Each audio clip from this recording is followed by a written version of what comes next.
it's a beautiful thing when you realize, okay, am I emotionally unavailable? You know what? I probably am. How can I fix it? Guess what? I've had 4 miscarriages. Oh, wow. Hey guys, and welcome back to Little Black Book. You know what time it is. Talking to you guys about Naya, Edwin, and KG Smooth. The Naya and the KG link seems to be a little bit crispy. Alright guys, if you're new to the channel, make sure you like, share, subscribe. Please click on the bell button for notification of the uploads. And for those of you who are returning as well, you got the minerals. You got the minerals. That note was slightly off, but don't worry about that. We working with it. Alright, never really saw the Naya and the Edwin connection into this episode. We never got introduced to this. I'm guessing they had dates before this. And so that's why it's probably made it a bit more comfortable with them having a breakfast in the beginning. What is really interesting, I think, in the very beginning is watching Naya's behavior. We get to see her really kind of, I guess, asking him what does he want for breakfast, you know, trying to serve him, trying to be in that servitude place. What you want to eat? I can make it for you right quick. Me and Naya had an opportunity to have breakfast one another. She is... Maybe that also indicates her more, I would say, traditional female role, or whether she's willing to play that traditional female, which is just being a mother, looking after the home, etc., etc. Maybe she's that traditionalist, and therefore that's why she's doing the whole, you know, I want to serve you at the beginning here as well. Bear in mind also as well, later on, we get to see the conversation, which is going to be next week's episode, between KG and Naya around, obviously, who... And he says obviously paying 50-50 like on the mortgage, etc., etc. Drill them hard. Drill them hard. So what's your thought on finances? Split the mortgage. We don't split no mortgage. Are you crazy? That's your job. Well, I don't know if this conversation has been polarized or taken out of context in the sense of the fact that sometimes you have to go a bit deeper than it just being 50-50. What do you actually mean by 50-50? Because it may mean 50-50 of my bills, 50-50 of our collective bills. What do you mean by that? And obviously from a UK perspective, I think a lot of times if you've grown up in UK especially, and you're ingrained with the culture in UK, then you'll find out 50-50 is not so different when it comes to bills such as housing and stuff like that. Whereas if you're culturally imbued traditionalists, maybe even African traditionalists, culturally American also oftentimes have this kind of culture where the man traditionally pays for everything. And like I said all the time, if you're an all provider, make sure you're an all homemaker. If you want an all provider, make sure that you have the potential to be an all homemaker, because he may ask you to do that. But if he has the benefit of saying to you, listen, you can do what you want, fantastic, do what you want. You know what I mean? But yeah, I'm going off track. We'll come back to that later on. In regards to Naya and obviously Edwin, I think they got to bond, and I think I've seen some comments about the fact that Edwin seems to be bonding over trauma, and sometimes that can be the case. Sometimes you are relating with people because you've been through some dark things. On my chest all the time was also a remembrance of pain, too. And so I felt it was almost as if God was just saying, you know, it's okay, you know, to wear it, but take it off right now. And that's why I haven't worn it. That doesn't necessarily mean it's a bad thing. I think there's a limit to what you do, and there's a limit to that. I don't know if that's how much of the conversation that is being implemented as being about, I call it the change of narrative, which is that you've been in a dark place and you've come to a place of light. Similarly enough, we saw that same kind of pattern of conversation with Joy, where he connected with, he started talking about how, you know, he had been in a darker place, and obviously through the love of food, he's got to a better place. And I guess that's where he kind of met Joy at another level. And here with Naya, the same thing. He volunteers the information about, you know, where he's at the moment, in fact that he's to carry his dog tags around, and obviously that was a symbolization of pain, and now obviously he's taking the dog tags off. He's in a different mind space. If this was a woman doing this, I would say men be very wary. Yeah, if a woman was saying all of this stuff like she's been in a dark place, I would be saying like, men be very wary, because you know, when someone starts talking a lot about the pain that they've suffered when we're not at that place just yet, it's just seeming to be a conversation. It's just seeming to be us kind of getting to know each other. It might be too much too soon, but what we did see with Edwin and Naya, okay, on their particular basis, because remember, again, everything is situational. On what I saw with them two, when he volunteered the information, okay, she was also able to volunteer her information of what she had been through trauma-wise. I would call it trauma bonding, but that's not the actual definition. Trauma bonding is to do with narcissism and the person who is purposely failing to actually live up to expectations on purpose, whilst you are asking for more. I can go deeper into it later on, into another video if you wanna hear about that. Comment down below if you want me to do a video on trauma actual bonding, because that's actually a real deep topic. But in this case, I saw that they were bonding though over their experiences. What can happen is when we have pain in our lives, especially if it's a very deep pain, we can actually connect with people who've also been on that level or that scale of pain. And the reason why is because sometimes we're lacking. A lot of people are lacking empathy, and so we look for people who have an understanding by going through similar events that we've gone through. So when he mentions about, the loss and the death of people, she talks about the loss of 4 miscarriages, the death, I think, of her parents or mother or something like that.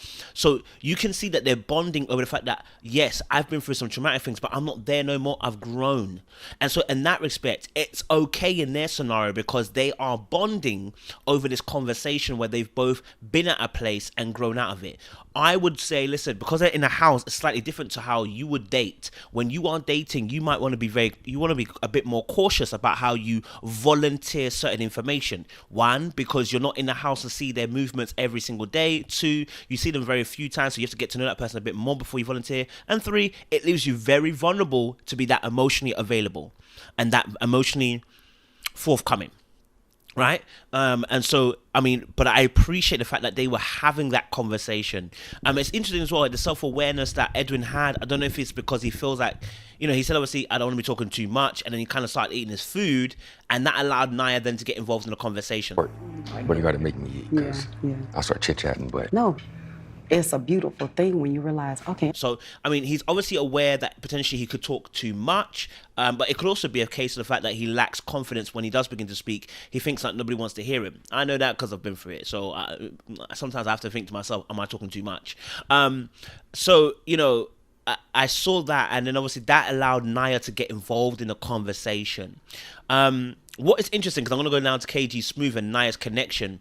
The past few episodes, and I restrained myself from doing a video on the hidden beautiful couple of Naya and KG. I restrained myself because she was kissing him, not him kissing her. What do I mean by that? Whenever I saw them go for the kiss, he never went for the kiss. It was interesting that he said that he won. In episode 2, I believe he said, episode 3, he said, it got to a point where they were on the bench. He said, I really wanted to kiss her, but I didn't want to seem like I'm thirsty. I want to kiss Naya today. The first time when we clinked and we leaned in, like, I started to go for it, but then someone was like, nope, Kris, hold on. Not yet. Don't seem too thirsty. Right? And she then later on ended up kissing him. And I was like, oh, okay. And then it happened again, and they were at the bar, and she kissed him. Could you sense that I wanted to kiss you yesterday? And what happened? Another one. Okay. And then it happened again when they were talking amongst themselves as friends at the table. She kissed him. From the first conversation, like that. You understand? Like, she's kissing a lot. She's the one that's leading these kisses. Now, I don't know if that's maybe making her think, is he going to lead me? Is he not going to lead me? I don't know. But she seems to be leading a lot of these interactions when it comes to kissing. And so that's something I noticed. I was like, oh, okay. I don't want to talk too soon, but I really love their dynamic because obviously they both want to have kids. They both wanted to, get married and stuff like that. So they wanted to have that kind of lifestyle. I thought, oh, okay, cool. Like that's what she wanted, and that's what he wants. Then, and they're both beautiful people. They were talking about grounding and talking about their relationship when they were on the boat and the water when they were on their date. They were really clicking, it seems. And even in episode 4 even, where they're talking on a table, and it's episode 3 actually, where she says, obviously, that KG's ahead of you guys, etc., etc. I was like, okay, so she's bringing him up. Then another situation, episode 4, where they were talking on the table amongst Anthony and a few others, and he said, to her, he reassured her, he said, what have you got to worry about? Don't worry about it. You ain't got nothing to worry about. And you know what I'm saying? And then she ended up kissing him, and all doing, It's the 4th time we've kissed. That was number 4 for us. Oh, all right. Well. See, and I was like, oh, okay, like, yo, these lot, I love these undercover couple. That I didn't want to jinx it, you know what I mean? I didn't want to talk about it. I didn't want to jinx it, kind of thing. But it would, you know, she was doing, hey, get excited, and I thought, okay, great, maybe this is really something that they're looking, you know, they're looking strong here. Now we get to this episode. We hear KG in the deliberation room, obviously with the man them, and he's talking about the fact that this girl lives in his head rent free, bro. Like it seems like he's feeling her. Now maybe he's fooling me, I don't know, but it seems like he's really feeling her. So then to see that, I guess obviously then he was also shocked as well that when Edwin was saying that he got on with Naya, maybe he was a little bit shocked. And rightly, I understand. I mean, it's not a beef. Yeah, you might be a little bit shocked when another guy likes your girl, especially when you've had a connection with Naya so much. You may think to yourself, what are they connecting over? But, you know, it's an open dating show, so they have to go along with the flow. But what was interesting for me was the next week's kind of thing, where I'm adding it into this, was obviously a conversation that was around the mortgage bills and how do you feel about finance, basically. And the how you feel about finance situation, I always say this, that the conversation gets polarized really, really quickly because people don't listen.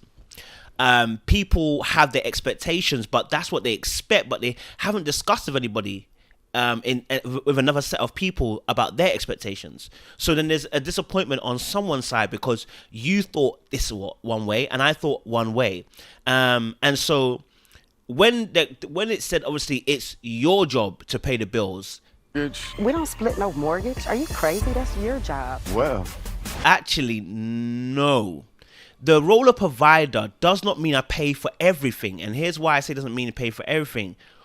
If you are a type of woman that wants to work, the woman that works, you see, the all provider role happened because the man in those times, okay, was the only one that was really working. The woman wouldn't necessarily have access to job, access to education. Her job would solely be in the kitchen, cook, clean, children. Now, if we're looking for the all traditional, listen to me very, very carefully, because I'm making these words very, very clear. If we're looking for the all traditional provider male where he pays for everything, then please be ready if he asks for or provide a woman who also, okay, is going to cook, clean, bear children, yeah, and move at his will. When I say move at his will, not in terms of abuse, but in the sense of he makes every final decision. Like, yo, if this is what it is. So long as you understand your position, you cannot. And I say this in the sense of when you're expecting to live a woman of an independent woman life. You're working, you're eating your own money, you're saving your own money, you're living your life as you want to do. You then want an all provider role, okay, of a guy, yeah? And if he then says to you he wants a woman that does all those things, then you can't complain.